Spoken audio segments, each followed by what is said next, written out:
Okay, we need a test. 1, 2, 3. Tests 1, 2, 3.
specifically, other than the fact that, again, I am currently prescribed that medication. I use it appropriately and regularly. It is all legal, proper use. I have not done any illegal use of any other drug or this drug since that time. Okay. Go ahead. All right, let's move on to the next portion. The next portion, it says the commission will not examine or certify any applicant that has a history of bad debt, unaddressed debt, or bankruptcy for a period of the last 5 years. And Deputy John Goller's report had several areas that it listed. It says the applicant provided a credit report that indicated his credit score was a 584 and indicated that he had a $1,109 loan, which was currently in collections.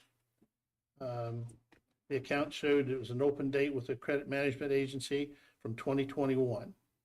The credit report also indicated there was a $6,189 loan, which is currently in collections with a credit company. 100% of it was left to pay, and that had occurred in 2022. There was another in the credit report that indicated $910 loan, which was currently in collections, and that was from 2022 as well. And 100% of that left to be paid.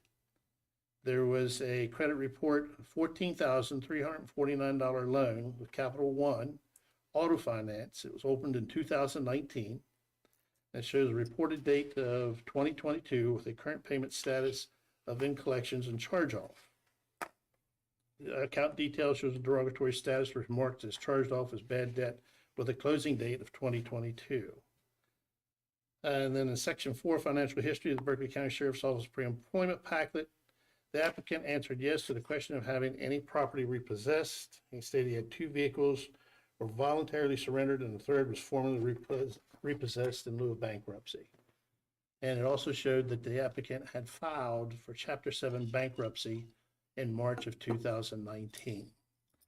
With these in here, the issue that we need to take a look at it, and he has a history of bad credit, and we need to talk to him a little bit here and ask him what the status is on this. But the other thing we need to look at is our rules and regs say within a period of 5 years. 5 years. And the bankruptcy and the charge off for the autos are outside of that. Yeah. They're in 2019, so they're outside that. So the ones that he has, the most that he has to really to look at is the $1,100, the $6,100, and the $910 that occurred in 2022 and 2021. So my question to you would be, reference to really all of these, what is your status on those ones that went into collection? So there are a number of items in collections still. I am actively paying bi-weekly on one of the accounts. It's Atlas. It's not reported in here. They have multiple names. I'm not sure if the reporting was ever done correctly. However, I can speak to these here as to what they are and my absolute intent to continue paying for them.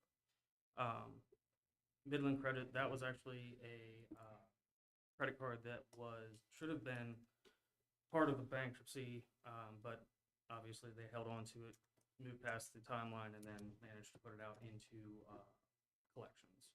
The 6189 through Lockhart and Morris was actually part of a student loan. It was a private student loan. Unfortunately, as you can tell by the time frame, fell behind on payments. It was a matter of work instability, lost income, wasn't able to pay for things. Same kind of deal with the other two. Those were, I believe, credit cards. Or, well, one was the credit card, the 910, and then the Capital One Auto Finance. I still to this day have not received any information about that, but I believe, as discussed, that was outside of that time frame charged off. So while unfortunately my credit score is still low, I believe per my last report pulling, it's actually at 538. That was due to one late payment that dropped me nearly 100 points. But I am actively making payments towards debt. I am moving forward with the intention of paying off more when I am scheduled to bonus this coming year. My last bonus at the beginning of this year was used to pay off active debts, so I had 2 vehicle loans as well as a personal loan through my dad. All of that has been paid off, so I'm trying to pay it off in a way that makes sense. Obviously, I want to get this collections accounts out of the way, biweekly payments towards one, and I will continue to make progress in that direction because I don't like having this behind me. And all I can say is I certainly hope that you fellows don't hold it against me. Okay. The other issue in his application is, like, he had applied before. There was no formal rejection of his application the last time. We went back and pulled the records and everything, and we have found letters, but the Civil Service Commission, there is no evidence in the file to show that a letter was formally drafted, signed, and sent to him and telling him he had been removed from the application process. Even though there are records or there's letters in there requesting that he be removed from the eligibility listing, there was nothing ever that we can show that was ever sent out that he was formally notified of it. In addition, I think it says if they've been rejected, it's a 3-year on ours is 3 years. And even if it had been, the letter that was drafted by the Civil Service Commission was November 21st of 2022. So we would be right at that 3-year mark. But again, there's nothing in the file that shows that he was formally removed from an application listing. He was not sent anything formally by the Civil Service Commission. Through his admission to me, Sheriff Harmon had sent him a rejection letter. Sheriff Harmon did not have the authority to send him a rejection letter. That can only come from the Civil Service Commission. So that would have been an improper way to have handled it. And so, in my opinion, that wouldn't even apply in this case. But again, we don't have nothing to show that it was ever done, so I don't even know that it applies at all. But if it did, we would be right now at the 3-year mark. So those are the issues that I had, and I asked questions of, and he replied back. He replied back formally. I have all that right here. So I think well, before I go any further, do you have anything additional you'd like to add, sir? Nothing other than I'm here in good faith. Obviously, this is a goal of mine and one that I would like to continue to pursue. Do you have written down a statement of addressing these things, or we just got random notes? Because I have I'll be honest, I have not had a Yeah. chance. I've not even seen this, so Yes. I'm not prepared to make a decision without And reading it I would, and seeing your a response. formal statement of my. I do not Yeah. have one that I could provide to you now, but I can draft Could one you- and have it ready to you. Go ahead. Yeah, I'm just gonna give you a heads up. If you're gonna give something formally to us, let me tell you where I'm coming from, and I'm just one person, there are 2 other people here. I'm not, from what you've testified to or stated, I'm not that troubled by the 2009 high school drug use because our rules have changed and there's a 3-year window. The debt, however, is a 5-year window. And it sounds to me like the debt is still a problem. And I'm looking at the rule. I'm not troubled by the bankruptcy. In fact, that's outside the 5 years.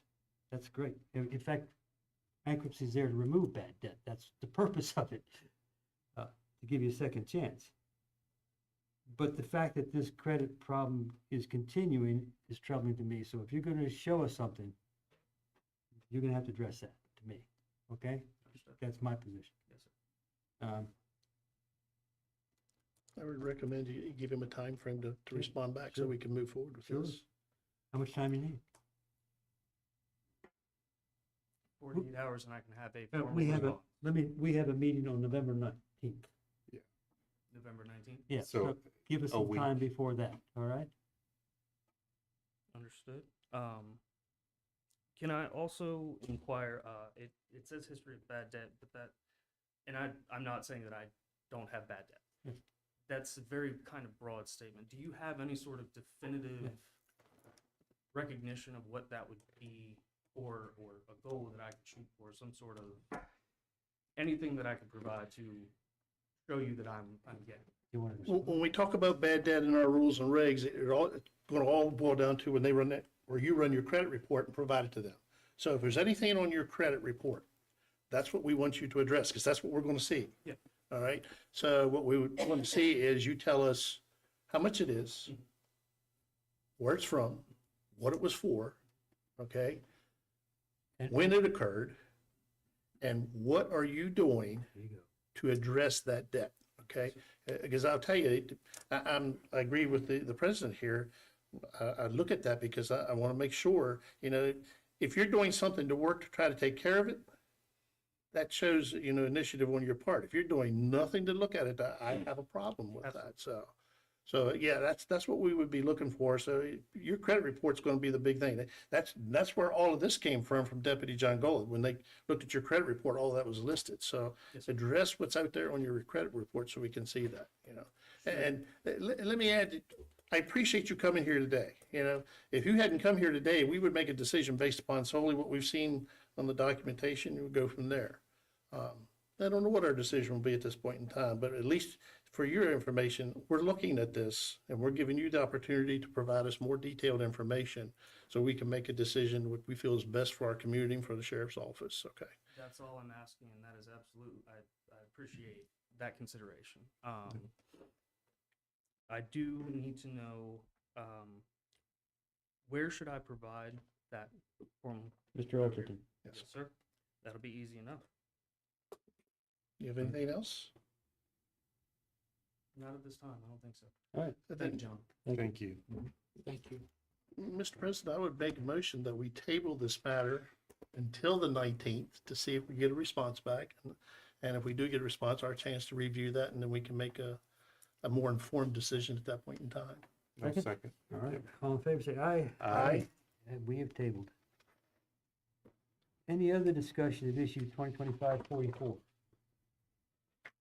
All right, moving on to issue 2025-45, budget. Mr. Alderton. Okay, you folks have been given, your packet related to a proposed budget for this coming, 2026, 2027 fiscal year, which would go into effect 1 June of next year.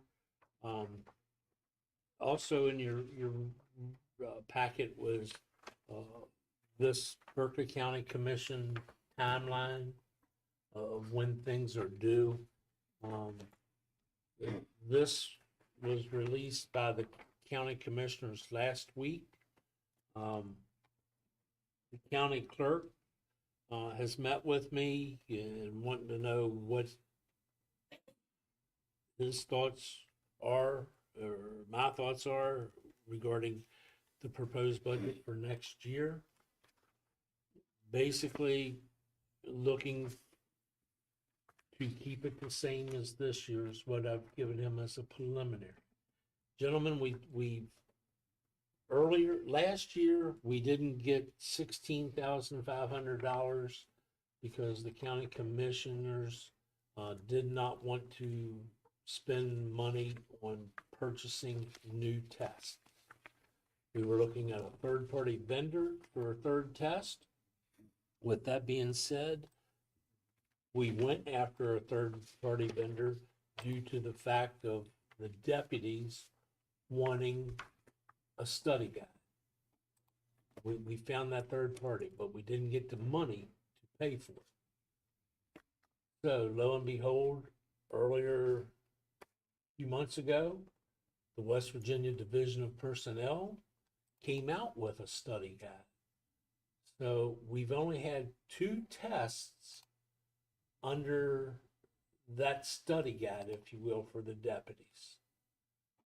I don't know that that's enough to tell us whether it's working, whether it's not working, but the one thing to keep in mind, and this is what I shared with the county clerk, Mr. Petrucci. A study, if you still pursue the third-party vendor, we know that it's going to cost a deputy $500 to $700 to purchase books to study from. Whereas this study guide that we're getting now from the West Virginia Division of Personnel is free. It doesn't cost anybody a single penny. So the overall budget that, looking to do is keep the postage the same at $1,500. Bumping the advertisement and publication up to $200 for a total of $10,700, and keeping your professional services the same at $10,000, for a total budget proposal of $22,200. So that's what I have for you, gentlemen. Please feel free to ask me any questions you may have. Is the advertising going to be enough, you think? I mean, Yes, sir, I do. okay. Yes, sir, I do. I don't have any questions. I don't have any questions. I think I understand the budget as it is, and basically, as far as the outside vendors go, I think that's kind of a settled issue for now, at least. Identify yourself. Deputy Thomas Thank you. Stone. Speaking from a non-appointed position's point of view, if I was still a lieutenant at the sheriff's office and covered by civil service, I would probably stand here and ask that Mr. Dobson take this information back to the association for their opinion. I think I know which way it would go, but I don't think it would hurt. Okay, Will do. Any other discussion? so Then- we need to resolve that then before we, Well, the issue, or get, yeah. Is there, you, we can vote on the budget at our next meeting, right? We don't need it tonight. No, I don't need it tonight. I would like to have it by the 19th so I can, what have you, but I don't know when their association meeting is. Well, we try. okay. All right, so the budget will be tabled for now, for discussion on the 19th. Yes, sir. In agreement? I'm in agreement. In agreement, all right. Anything else on the budget, Mr. Alden? No, sir. So just to clarify, the study guides we're getting now are for promotional exams, or are they? Promotional Promotional. and open entry. Okay, But we were only looking last year at the 16,500 for promotional Right. testing. correct. Yep, okay. Just wanted to make sure. Okay. New business. Well, there shouldn't be new business on a special meeting again, should there? Is there any new business we have to discuss? All right. Items from the floor, we've heard. Okay. Announcements, none? Next meeting, regularly scheduled meeting is November 19th at 5 p.m. in this conference room. Chief Deputy Thomas Young, I would just like to say thank you all for holding this special meeting. Hiring process moving right along. Really appreciate it. Sounds good. Thank you. All right, Yep. great. You're welcome. Motion to adjourn? I make a motion, we adjourn this meeting? I have a Second. second. It's unanimous. At 5:39, we are adjourned.